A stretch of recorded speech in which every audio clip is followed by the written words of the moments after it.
जय माता दी। नमस्कार दोस्तों, स्वागत है आप सभी का हमारे YouTube चैनल लक्ष्मी शर्मा की कहानियां पर। ओम नमः शिवाय। हर हर महादेव। माता पार्वती की जय हो। प्रिय भक्तगणों, आज आप सभी श्रवण करेंगे भैरव अष्टमी की व्रत कथा। आज है 5 दिसंबर 2023 और आज है भैरव अष्टमी का व्रत। भगवान भैरव शिव जी के ही प्रतिरूप है।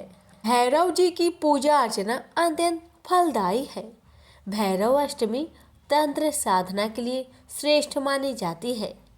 ऐसी मान्यता है कि भैरव साधना भक्तों के सभी संकटों को दूर करने वाली है।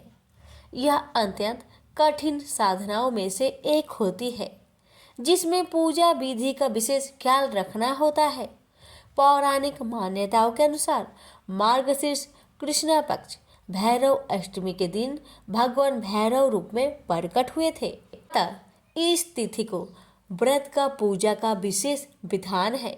नाथ संप्रदाय में भैरव पूजा का विशेष महत्व है। भैरव की पत्नी को भैरवी कहते हैं। भैरव पूजा में सिंदूर लोभान का विशेष महत्व है। भैरव अष्टमी व्रत को काला अष्टमी व्रत के नाम से भी जाना जाता है। इस दिन पूजा अर्चना उपासना द्वारा सभी शत्रुओं और पापी शक्तियों का नाश होता है और सभी प्रकार के पाप ताप एवं कष्ट पीड़ा भगवान भैरव हरण कर लेते हैं। भैरव अष्टमी के दिन व्रत एवं विधि पूर्वक पूजा करना अत्यंत शुभ फलदायी माना जाता है। इस दिन काशी महाकाल भैरव का दर्शन पूजन शुभ माना जाता है।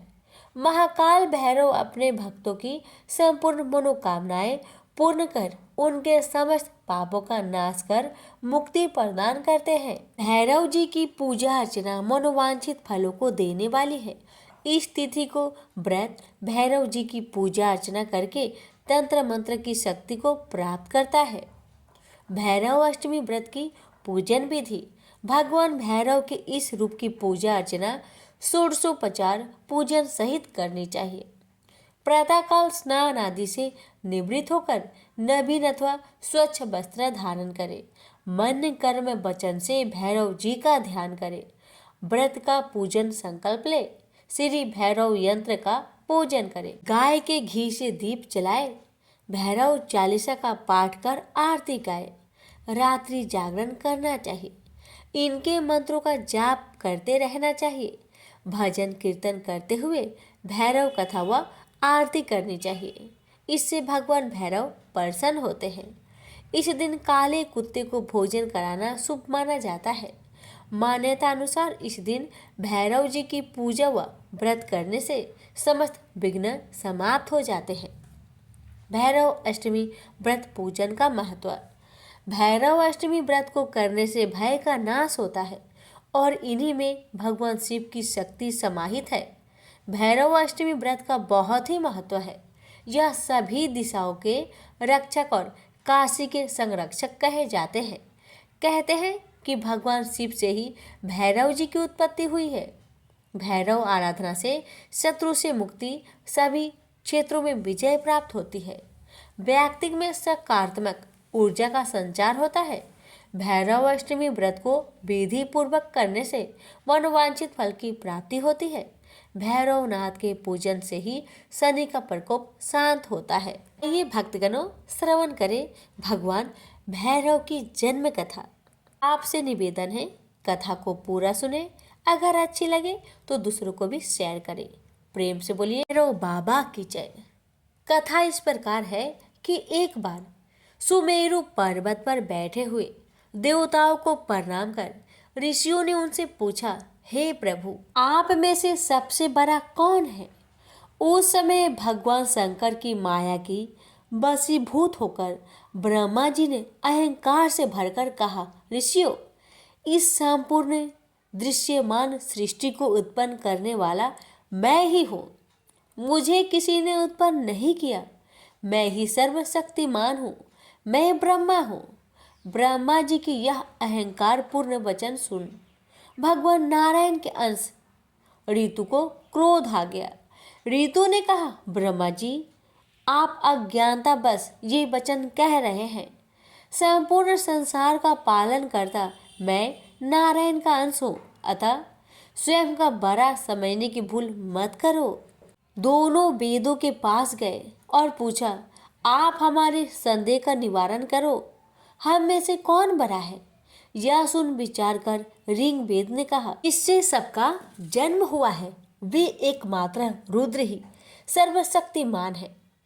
युज वेद ने कहा, जिसका ध्यान ऋषि मुनि निष्दिन करते हैं, वे एकमात्र शिव ही है। सामवेद ने कहा, जिसके प्रकाश से संपूर्ण विश्व प्रकाशित है, योगी जन जिसका ध्यान लगाते हैं, सारा संसार जिसके भीतर है, वे शिव ही है। अर्थवेद ने कहा, जो अपने भक्तों पर अतिशीघ्र प्रसन्न हो जाते हैं, उनके सभी कष्टों को हर लेते हैं, वे भगवान शंकर ही है। माया के वशीभूत ब्रह्मा जी को यह तर्क उचित न लगा, वे अत्यधिक विचलित हो गए। तभी एक घटना घटी। ब्रह्मा जी मस्तक से एक दिव्य ज्योति उत्पन्न हुई। उस ज्योति से उत्पन्न पुरुष को देखकर ब्रह्मा जी का पांचवा मस्तक अत्यंत क्रोधित होकर बोला, तुम कौन हो? तभी वह बालक रूप में परिवर्तित हो गया और रुदन करने लगा। तब ब्रह्मा जी ने यह जानकर कि ये बालक मेरे तेज से उत्पन्न हुआ है, यह वरदान दिया कि तुम मेरे मस्तक से प्रकट होकर उत्पन्न हुए, इसलिए तुम्हारा नाम भैरव होगा। तुम्हें संपूर्ण विश्व के भरण पोषण का सामर्थ्य होगा, तुमसे काल भी भयभीत होगा। इस कारण तुम्हें काल भैरव के नाम से भी जाना जाता है। काशीपुरी में जो भी व्यक्ति पाप करेगा, उसका लेखा जोखा तुम स्वयं रखोगे। चित्रगुप्त काशी वासी का लेखा जोखा नहीं रखा करेंगे। ब्रह्मा जी के वरों को ग्रहण करने के बाद भैरवनाथ ने ब्रह्मा जी के पांचवें सिर को काट दिया, क्योंकि उसने शिव जी की निंदा की थी। ब्रह्मा जी का सिर कटने के कारण उन्हें ब्रह्म हत्या का पाप लगा। तब ब्रह्मा जी को अपने अपराध का ज्ञान हुआ और ब्रह्मा जी ने शिव जी की आराधना की। विष्णु भगवान ने भी शिव जी की स्तुति की। तब भगवान शिव ने प्रसन्न होकर ब्रह्मा जी विष्णु भगवान को अभय वरदान दिया। ब्रह्मा जी ने भैरवनाथ को आज्ञा दी कि तुम मेरे पांचवें सिर को हाथ में लेकर भिक्षा याचना करते हुए भक्तों के कष्टों को हरो और ब्रह्म हत्या के पाप का प्रायश्चित करो। ब्रह्म हत्या के पाप के कारण लाल वस्त्र धारण की हुई भयंकर स्त्री भैरवनाथ के पीछे दौड़ने लगी। तब भगवान शिव जी ने भैरवनाथ से कहा कि आप काशी चले जाएं और वहीं पर काशी के कोतवाल बनकर रहे। भैरवनाथ जी ने वैसा ही किया और काशी पहुंचकर ब्रह्मा जी का सिर हाथ से छूट गया और भैरवनाथ ब्रह्म हत्या के पाप से मुक्त हो गए। जिस स्थान पर ब्रह्मा जी का कपाल गिरा, वह स्थान कपाल मोचन के नाम से विख्यात हुआ। ऐसी मान्यता है कि मार्गशीर्ष की अष्टमी तिथि को भैरव जी के ब्रह्मा जी के अहंकार का नाश किया था, इसलिए इस दिन को भैरव अष्टमी के नाम से जाना जाता है। जो भी भक्त जन इस दिन भैरवनाथ की उपासना करते हैं, उसकी सभी मनोकामनाएं पूर्ण हो जाती है। तो प्रेम से बोलिए भैरवनाथ की जय हो। अब श्रवण करें भैरवनाथ और वैष्णो माता की कहानी। कहा जाता है लगभग 700 वर्ष पहले माता के परम भक्त श्रीधर जी हुए, जो कटारा से लगभग 2 किलोमीटर की दूरी पर बसे हंसाली नामक गांव में रहते थे। वे नित्य नियम से कन्या पूजन किया करते थे। संतान न होने के कारण वह बहुत दुखी रहते थे, अतः संतान प्राप्ति की कामना से भगवती दुर्गा का पूजन भी करते थे। लंबे समय तक देवी का पूजन और कन्याओं को भोजन कराते रहने पर भी जब उनके कोई संतान न हुई तो एक दिन उन्होंने यह प्रतिज्ञा कर ली कि जब तक माँ भगवती स्वयं आकर उन्हें भोजन न कराएगी, वह भूखे ही रहेंगे।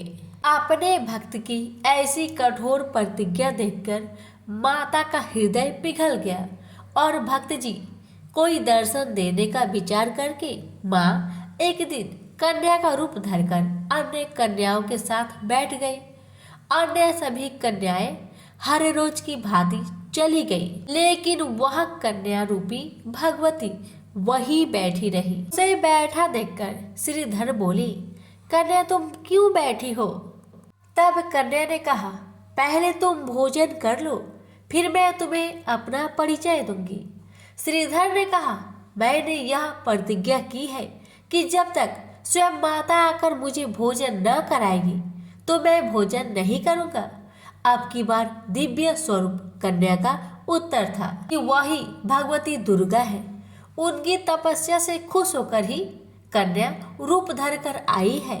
आप प्रसन्न हो जाओ, मैं तुमको अपने हाथों से भोजन कराऊंगी। भोजन कराने के बाद कन्या ने कहा, हे भक्त, यहाँ समीप ही त्रिकुट पर्वत की गुफा में मेरा निवास है। श्री दुर्गा जी के अनन्य स्वरूप वैष्णव रूप में मैं तपस्या करती हूँ। कई शताब्दियों से गुफा का भाग ठीक न होने के कारण भक्त मेरा दर्शन नहीं कर पाते, अतः अब की बार तुम भी इस सेवा को करो और अन्य भक्तों को मेरे निवास से परिचय कराओ। तुम्हारा वंश सदा ही मेरी आराधना करता रहेगा। इस कथा का एक रूप इस प्रकार भी है कि भक्त श्रीधर की सच्ची उपासना और अडिग विश्वास को देखकर माँ वैष्णो को स्वयं एक कन्या का रूप धर उसके पास आना पड़ा। भक्त जी कन्या का पूजन की तैयारी कर रहे थे। छोटी दो कन्याएं उपस्थित थी। उन्हीं में माँ वैष्णो भी कन्या बनकर आ गई। नियम के अनुसार पांव धोकर भोजन परोसते समय श्रीधर जी की दृष्टि उस महादिव्य रूपी कन्या पर पड़ी। भक्त जी विस्मय में डूब गए, क्योंकि यह कन्या उन्होंने पहले कभी नहीं देखी थी। अन्य सभी कन्याओं तो दक्षिणा पाने के बाद वहां से चली गई, परंतु वह महाकन्या रूपी वही बैठी रही। श्रीधर जी इससे पहले कुछ पूछते, वह कन्या रूपी महाशक्ति स्वयं ही बोली, मैं तुम्हारे पास एक काम से आई हूँ। छोटी सी कन्या के मुख से ऐसी विचित्र बात सुनकर भक्त जी बहुत हैरान हुए। कन्या ने कहा कि अपने गांव में और आसपास यह संदेश दे आओ कि कल दोपहर को आपके यहाँ एक महान भंडारे का आयोजन है। इतना कहकर वह कन्या लोप हो गई। श्रीधर जी विचारों में डूब गए, आखिर वह कन्या कौन थी? परंतु भंडारे वाली समस्या ने भक्त जी को परेशान कर दिया। अंत में वह कन्या की आज्ञा को ही मानते हुए समीप पर्वती गांव में भंडारे का निमंत्रण देने निकल पड़े। वहां से लौटकर आते समय गुरु गोरखनाथ व उनके शिष्य बाबा भैरवनाथ जी के साथ उनके दूसरे शिष्य को भी भोजन का निमंत्रण दिया। भोजन का निमंत्रण पाकर सभी गांववासी अचंभित थे कि वह कौन सी कन्या है जो इतने सारे लोगों को भोजन करवाना चाहती है। इसके बाद श्रीधर के घर में अनेक गांववासी आकर भोजन के लिए जमा हुए। तब कन्या रूपी माँ वैष्णो देवी ने एक विचित्र पात्र से सभी को भोजन परोसना शुरू किया। भोजन परोसते हुए जब वह कन्या भैरवनाथ के पास गई, तब उन्होंने कहा कि मैं तो खीर पूरी की जगह मांस खाऊंगा और मदिरा पान करूंगा। तब कन्या रूपी माँ ने उसे समझाया कि यह ब्राह्मण के यहाँ भोजन है, इसमें मांसाहार नहीं किया जाता। किंतु भैरवनाथ ने जानबूझकर अपनी बात पर अड़ा रहा। जब भैरवनाथ ने उस कन्या को पकड़ना चाहा, तब माँ ने उसके कपट को जान लिया। माँ वायु का रूप धरकर त्रिकुटा पर्वत की ओर चली। भैरवनाथ जी उनके पीछे पीछे गए। माना जाता है कि माँ की रक्षा के लिए पवन पुत्र हनुमान भी थे। हनुमान जी को प्यास लगने पर माता ने उनके आग्रह पर धनुष से पहाड़ पर बाण चलाकर एक जलधारा निकाली और उस जल में अपने केश धोए। आज यह पवित्र जलधारा बाण गंगा के नाम से जानी जाती है। इसके पवित्र जल को पीने या इसमें स्नान करने से श्रद्धालुओं की सारी थकावट और तकलीफें दूर हो जाती है।